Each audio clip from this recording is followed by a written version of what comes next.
আমি এখন সিমগুলো ধুয়ে নিয়েছি। এবার টমেটো ধুয়ে দেবো। টমেটো দুটো ধুয়ে এখন চুলায় বসাই দেবো। তারপরে চুলাটা ধরিয়ে দেবো হয়ে গেল। এখন ঢাকনা দিয়ে ঢেকে দেবো। ঢেকে ঢেকে দিয়ে এখন মিষ্টি কুমড়াটা কেটে নেব। মিষ্টি কুমড়াটা কাটা হয়ে গেছে, তার সাথে পেঁয়াজ কাটা, রসুন কাটা হয়ে গেছে। মালাটা ফেলে দেবো। মালাটা ফেলে দিয়েছি। মালাটা ফেলে দেওয়া হয়ে গেছে। এবার হলো গিয়ে মিষ্টি কুমড়াটা ধুয়ে নেব। সুন্দর করে ধুয়ে নিতে হবে।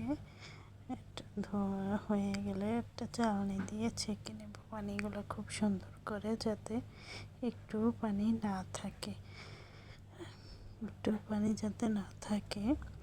খুব সুন্দর করে ছেঁকে নিয়েছি। এখন দেবো একটু লবণ আর একটু দেবো হলুদ। মরিচটা আমরা দেবো না, যেহেতু আমার বাচ্চা খাবে, ও ঝাল খেতে পারে না, ঝাল পছন্দ করে না। এই জন্য ভালো করে একটু মেখে নাড়াচাড়া দিয়ে 10 মিনিট রেখে দেবো। এই দেখো কতগুলো থালা বাটা, সারাদিন কাজ করিনি। থালা বাটা এদিকে আমার কলিজাটা কী করতে আছে দেখুন। সারাদিন খেলা ছাড়া সে কিচ্ছুই বোঝে না। এদিকে খেলা, ওদিকে খেলা, চারিদিকে খেলা করতেই থাকে। যত খেলতে দেবো ততই ভালো থাকে সে, লেখাপড়ার কথা। থেকে ঢাকনাটা উঠিয়ে দিলাম। আর একটু ঢাকনাটা এবার উঠিয়ে দেবো, আর ঢাকনা দেবো না।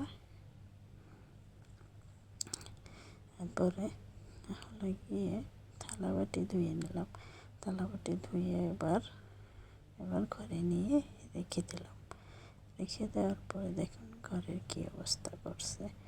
এবার দেখুন 2 মিনিট গুছিয়ে রাখা যায় না সে। এবার ঢাকনাটা উঠিয়ে দিলাম। ঢাকনাটা দেবো না। এবার 5 মিনিট ঢাকনা ছাড়া রাখবো। এদিকে বিছনা গোছানো হয়ে গেছে। এদিকে দেখুন এখনও সে খেলতে আছে, লেখাপড়ার নামিয়ে নেই। এদিকে টিভিও চলতে আছে। যাই হোক, এবার আমরা সিম টমেটোটা নামিয়ে নেব। নামিয়ে নিয়ে পানি ছেঁকিয়ে রেখে দেব। তারপরে কড়াইটা দিয়ে দেব। তারপর দেব সামান্য একটু তেল দিয়ে দেব। তেলটা গরম হবে। গরম হলে দিয়ে দেব সেই মিষ্টি কুমড়া কেটে রেখেছে যেগুলো, লবণ হলুদ মাখিয়ে আমরা সেগুলো দিয়ে দেব। দিয়ে ভালো করে সমান করে দিতে হবে, যাতে এক পিঠ ভাজা হয় খুব সুন্দর করে।